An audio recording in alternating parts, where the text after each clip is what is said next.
네, 오늘 말씀 보겠습니다. 오늘 말씀은 이제 39절에 45절 말씀인데 39절에 여자의 말이 내가 행한 모든 것을 그가 내게 말하였다 증언함으로, 여기서 여자의 말이 증언했습니다. 내가 행한 모든 것을 내게 말했다, 증언하지 않았습니까? 그런데 여기 증언함으로 하는 말이 우리말에는 한 번 얘기한 것으로 되어 있지만은 사실은 그렇지 않습니다. 이걸 보시게 되면 이 문장은 그 여인이 계속해서 증거하는 말 때문에 사마리아 사람들이 믿음의 동기를 부여받았다 하는 그런 의미입니다.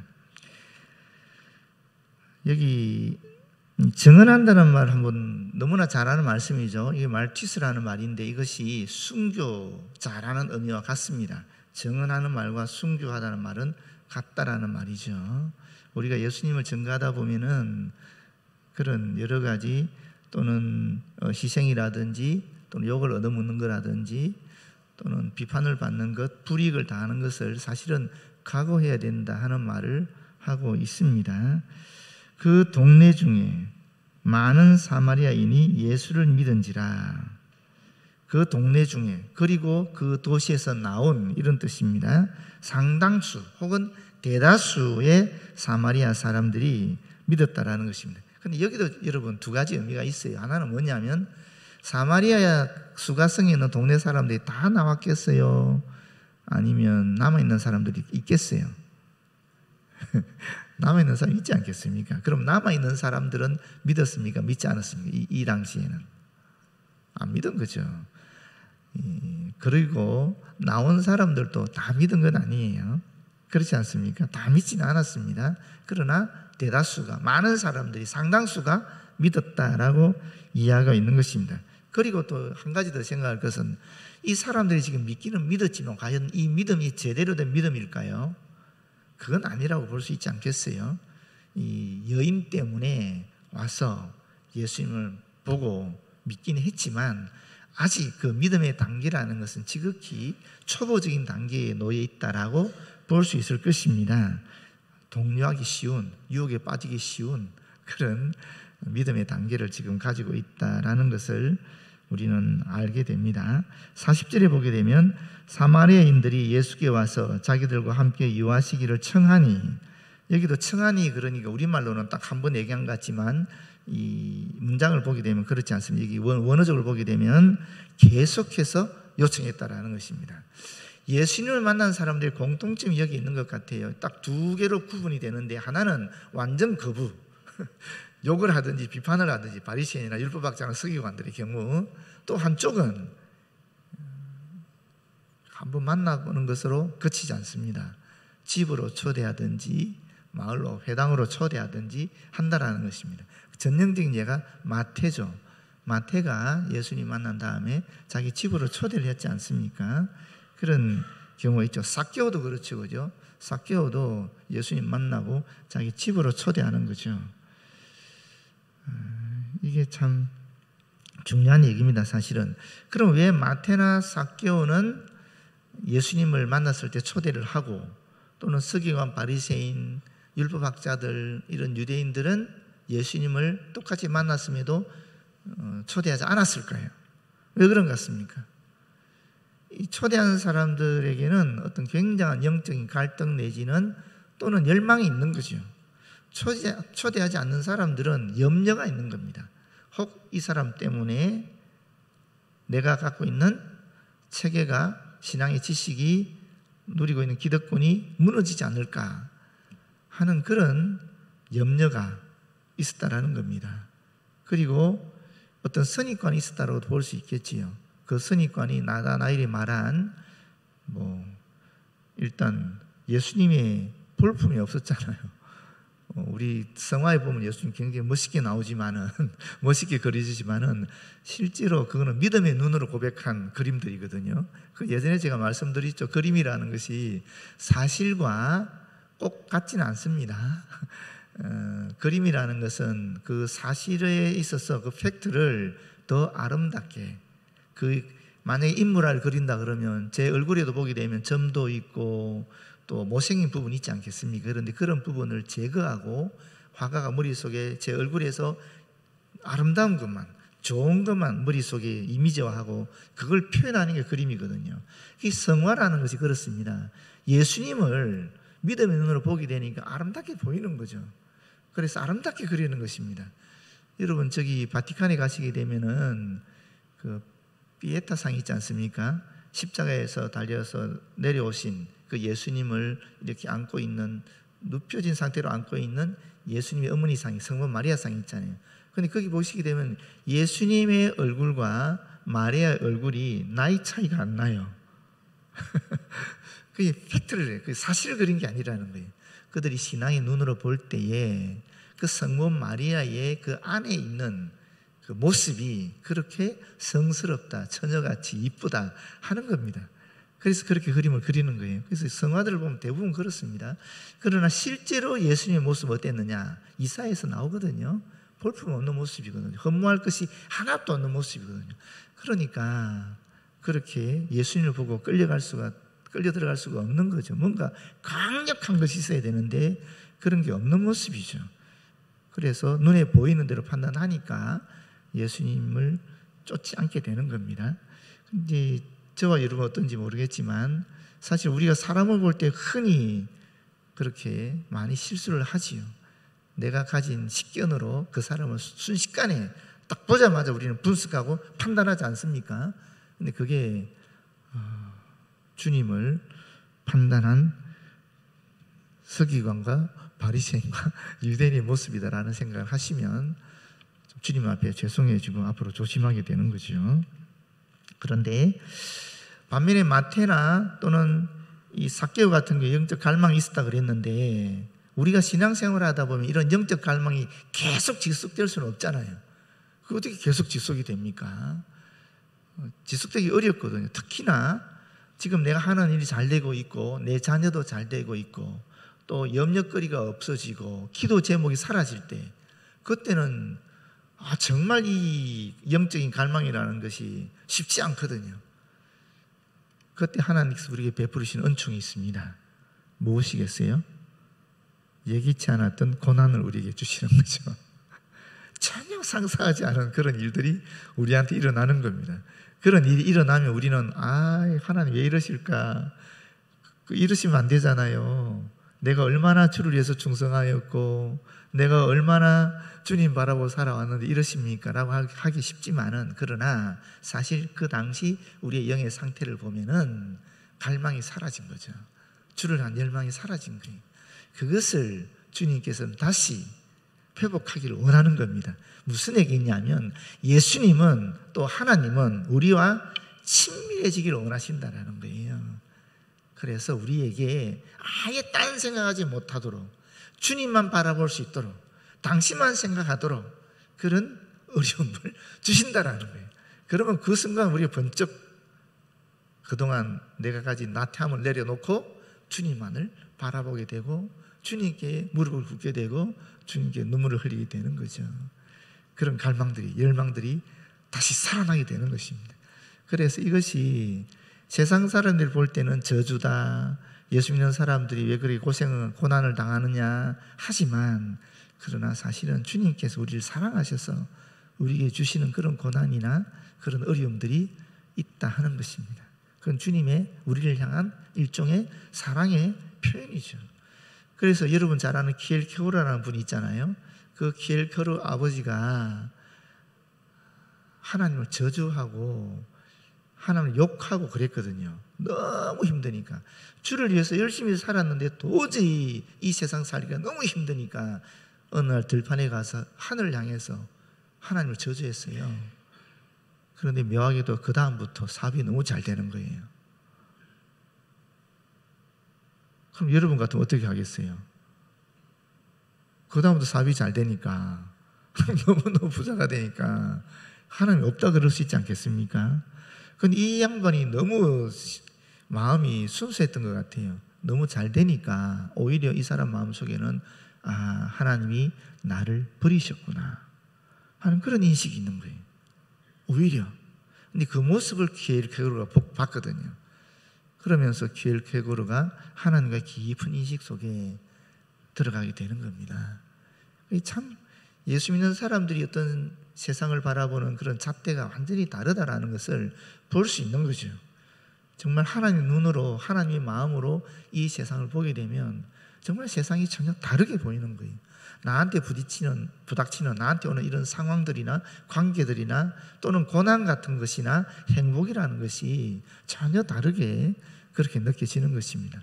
행복하면 물론 주님 앞에 감사하지만 또 행복하지 않더라도 고난이 오더라도 주님 앞에 감사할 수밖에 없는 것이 여기 있다라는 것입니다. 아, 주님이 나를 잊지 않고 계시구나. 내가 나태하게 되니까 주님이 나를 이렇게 또 붙잡아 주시구나. 주님은 정말 나와 친밀한 관계를 맺기를 원하시구나. 이렇게 되는 거죠. 저희 막내가 코나에서 같이 있었잖아요. 저희 막내가 아우리치를 어디를 가기를 원했느냐 하면 싱가포르를 가기를 원했었어요. 거기 친하게 지낸 그 나이대에 친구가 그 애도 목사님 딸이었는데 걔가 싱가포르 가니까 같이 가기를 원했던 거예요. 그런데 우리 가족이 셋이 모여서 기도하는데 저는 마다가스카르로 딱 받아버렸죠. 제쳐도 마다가스카르라 그러지. 근데 애가 완전히 멘붕이 온 거예요. 결정적으로 마다가스카르가 딱 결정이 됐거든요. 그러니까 애가 막 펑펑 우는 거예요. 통곡을 하는 거예요. 아유, 참 얼마나 통곡을 하든지 정말 미안하더라고요. 이 바꿔야 되나 싶고 막. 그런데 그때 우리 교회 오신 그 선생님이 뭐라고 얘기하시느냐면 보미한테 하나님이 너를 정말 사랑하시는가 보다. 하나님 너를 너무너무 사랑하셔서 하나님 너 사이에 친구란 게 친구 그 애가 들어오는 원치 않는 것 같아. 그래서 너를 마다가스카르로 보내는 것 같아. 범이야 잘 생각해 보렴. 이렇게 보냈거든요. 근데 나중에 얘가 진짜 그렇게 고백하더라고요. 하나님 음성을 듣기도 했지만 하나님이 마다가스카르에도 내가 너와 함께 하겠다는 음성을 얘가 들었거든요. 그렇게 되면서 확 달라지더라고요. 정말 하나님이 그러시는 것 같아요. 하나님이 정말 우리를 너무 사랑하시기 때문에 하나님 우리 사이에 그 어떤 것도 놓여 있는 걸 원치 않는 거예요.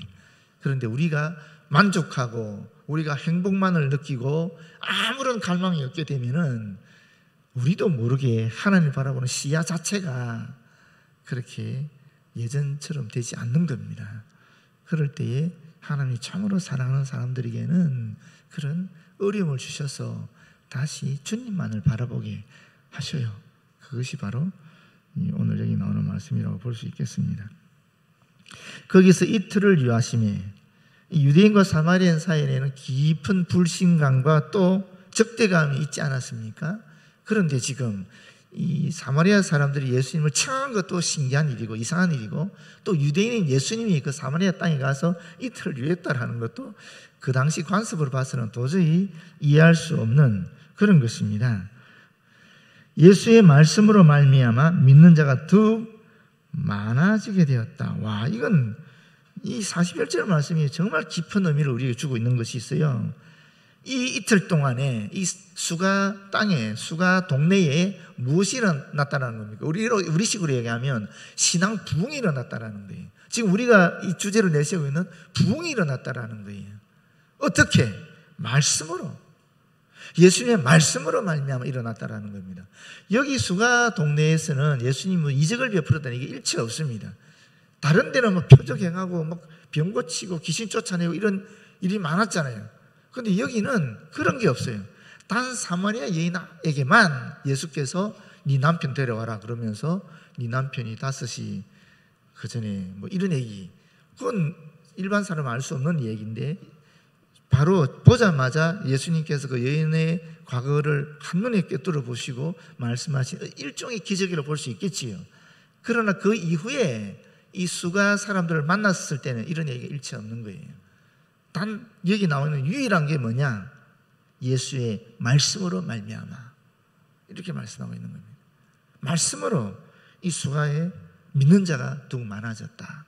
신앙의 부흥운동이 일어났다라고 볼 수 있는 것입니다. 제가 한번 말씀드렸죠. 여러 번 말씀드린 기억이 납니다만 우리나라의 평양 대부흥운동이 갖고 있는 독특한 게 있습니다.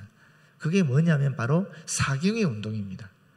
이 사경의 운동이 사실 언제부터 시작됐느냐면 1890년에 그때 언더우드가 제가 정확한 연도를 맞군요. 1890년에 최초의 선교에서 은도도가 자기 집에 7명의 우리 한국 사람들을 데리고 그때 성경부를 시작해요. 그걸 사경반이라고 그랬습니다. 이 사자가 조사하다, 연구하다 할 때 사자거든요. 그 경은 성경이잖아요.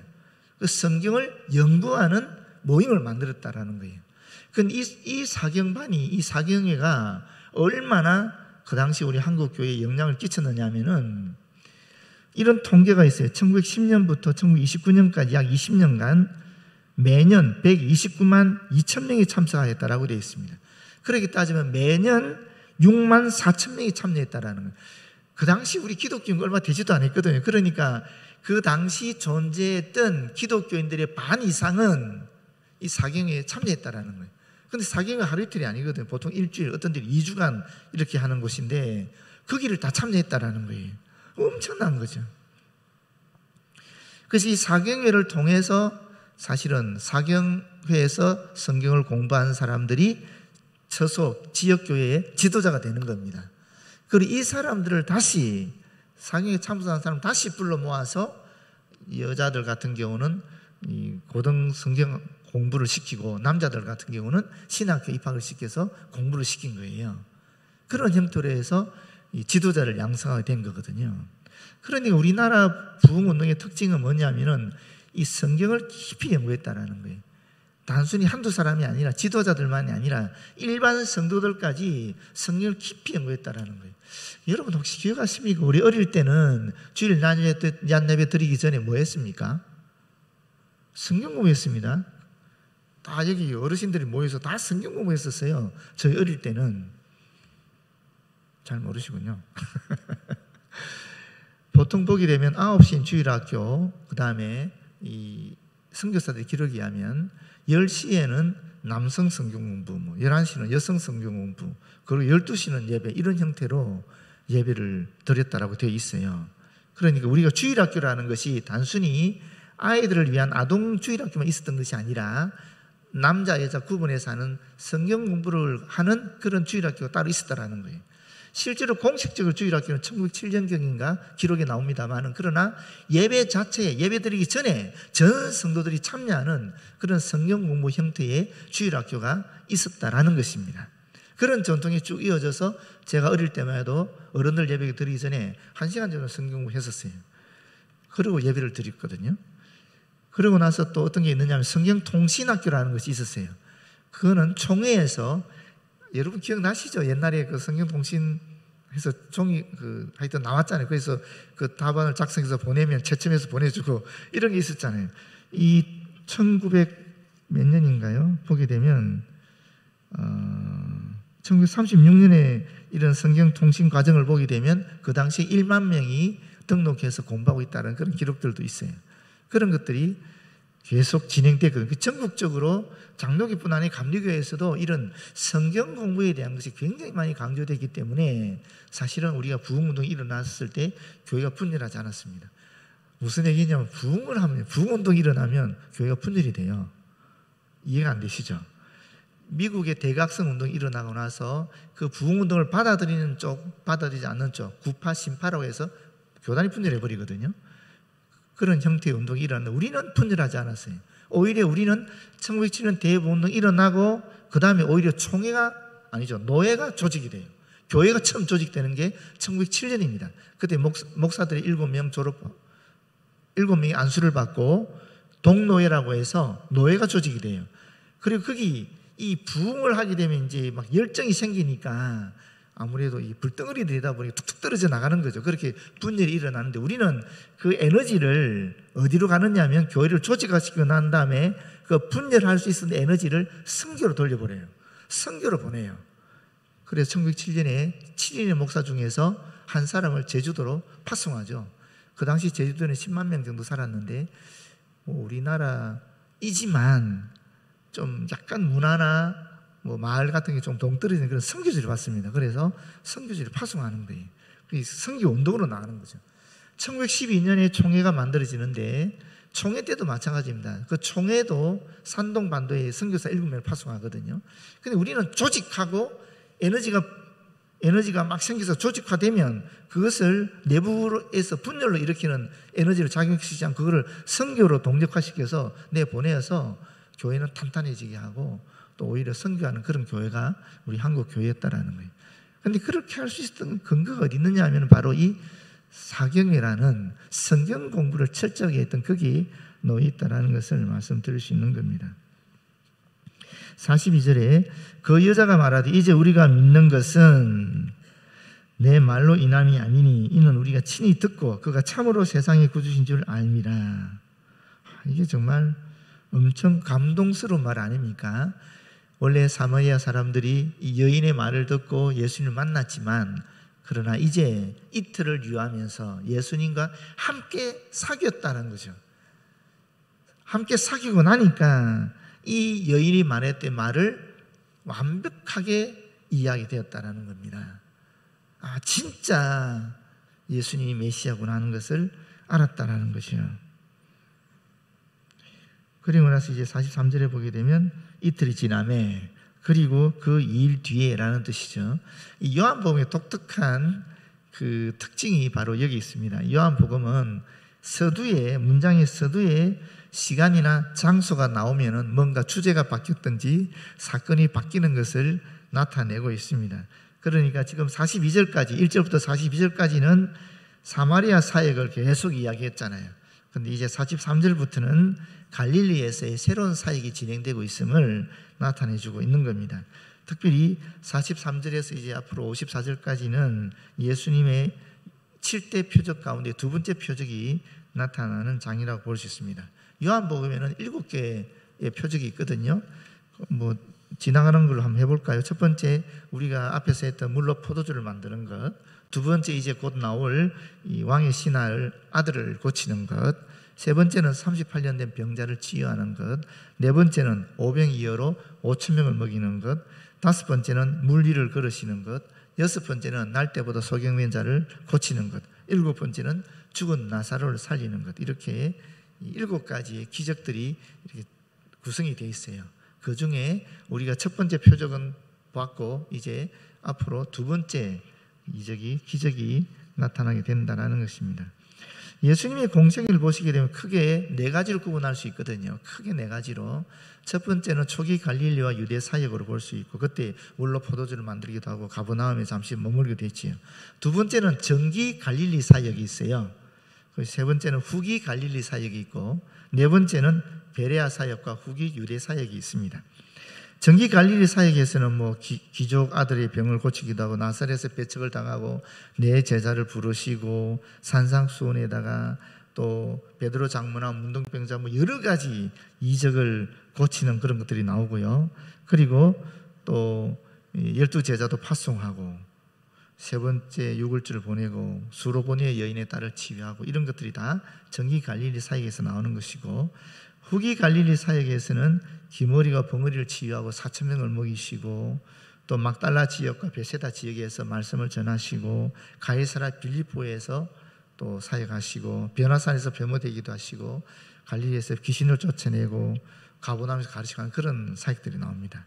그리고 마지막 네 번째는 베레아 사역과 후기 유대 사역에서는 예루살렘에 가시는 중에 제자도 교육시키시고 심판과 경고도 얘기하시고 다양한 또 사역들이 일어납니다. 그런데 하여튼 이렇게 예수님의 사역을 크게 사복음서 전체를 보게 되면 이렇게 나눠볼 수 있다라는 거예요. 어떤 복음서는 이 예수님의 초기 갈릴리와 유대 사역에 좀 많은 걸 할애하기도 하고 또 어떤 복음서는 정기 갈릴리 사역에 많은 장을 할애하기도 하고 이 다 복음서마다 다르긴 한데 근데 요한복음은 이 공간복음보다 더 뒤에 나왔기 때문에 이 공간복음에서 놓친 부분들을 좀 더 많이 이야기한다라고 볼 수 있습니다. 그래서 예수님이 이런 공생의 사역을 하는데 44절에 보시게 되면 친히 증언하시기를 선지자가 고향에서는 높임을 받지 못한다 하시고 갈릴리에 이르게 됩니다. 이 말씀이 고향에서 선지자가 높임을 받지 못한다는 이 말씀이 사실 구약 성경에 나오는 건 아니거든요. 구약 성경에 이 말씀 자체가 나오지는 않습니다. 그런데 예수님이 선지자는 고향에서 높임을 받지 못한다라고 얘기하셨어요. 그래서 이게 굉장히 많이 사용되는 말이거든요. 저 같은 경우도 그래요. 제가 밀양이란 저희 동네에 가서 만약에 목회를 한다 그러면은 어떻게 될 것 같아요, 여러분?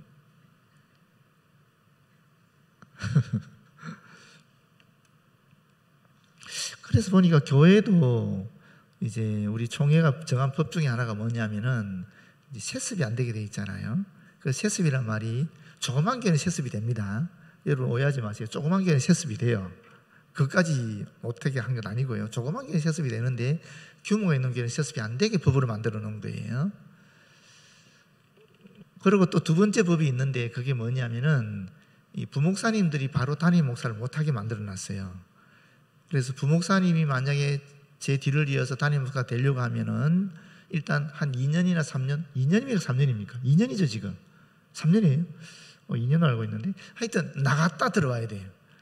다른 교회에 있든 어쨌거나 외국을 나가든 일단 나갔다가 들어와야 이게 인정을 받아요.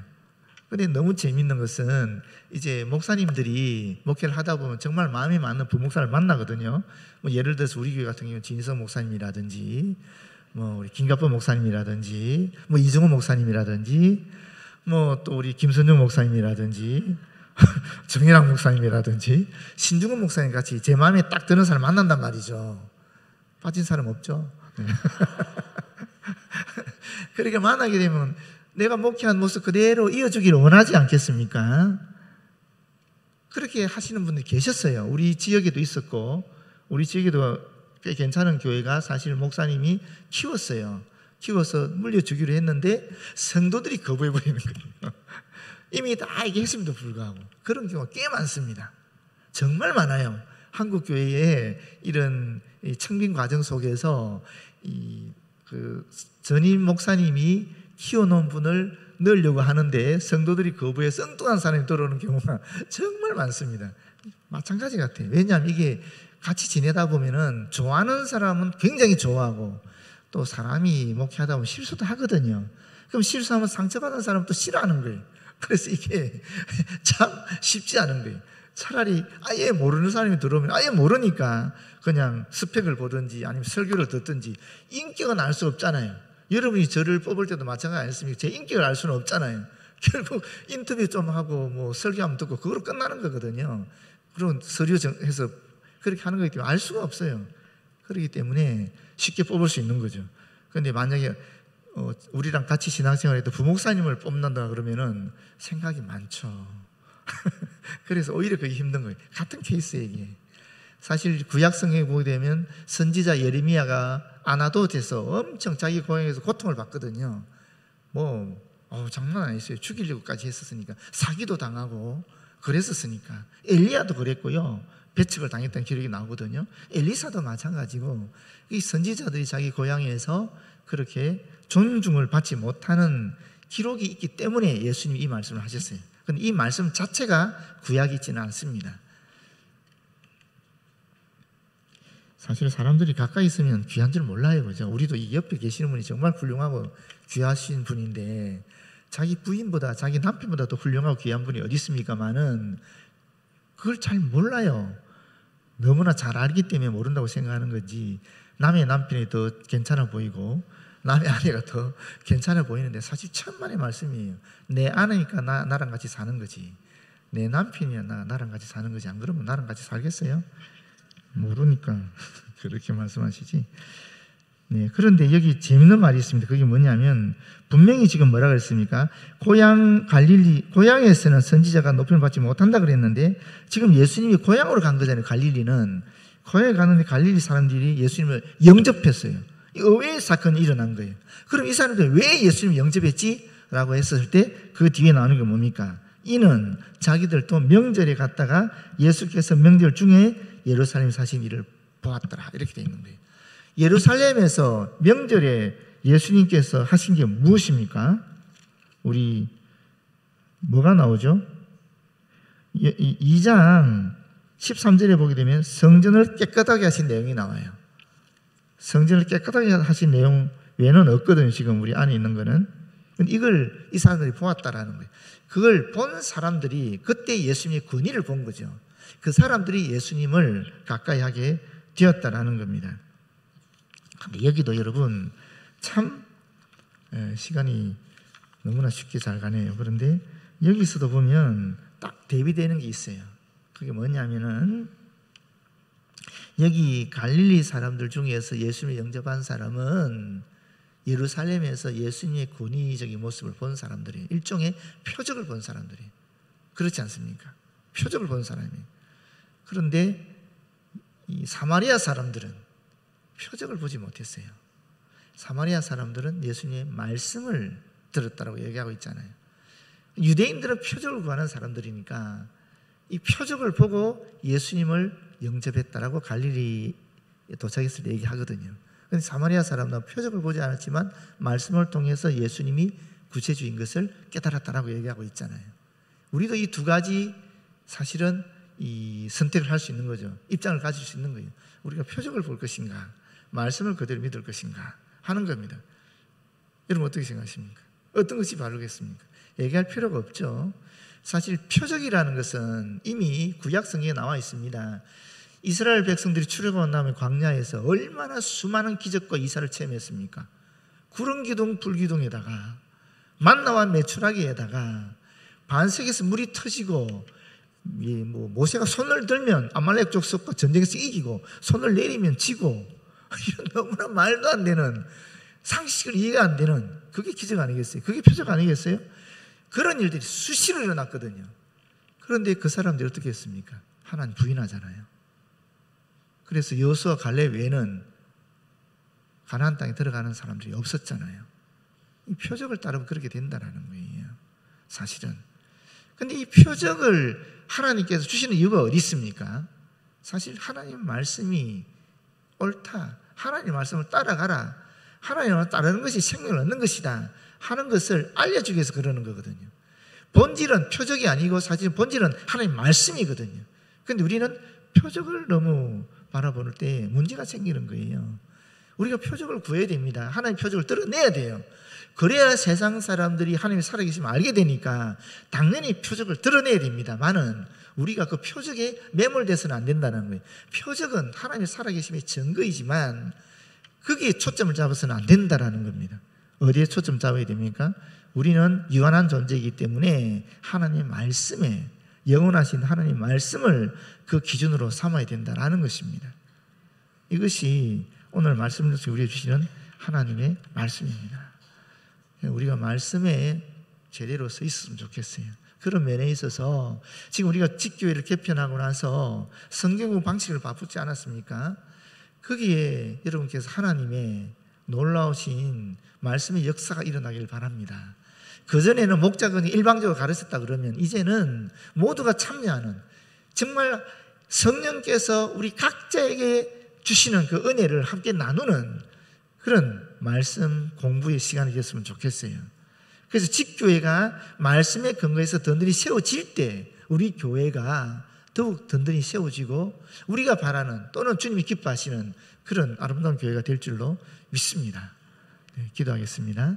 아버지 하나님 고맙고 감사합니다. 이 사마리아 사람들은 유대인들이 그렇게 멸시하고 상종조차 하지 않았던 사람들이었지만은 예수님의 말씀으로 온전히 예수를 그리스도로 고백하는 믿음에 이르게 되었습니다.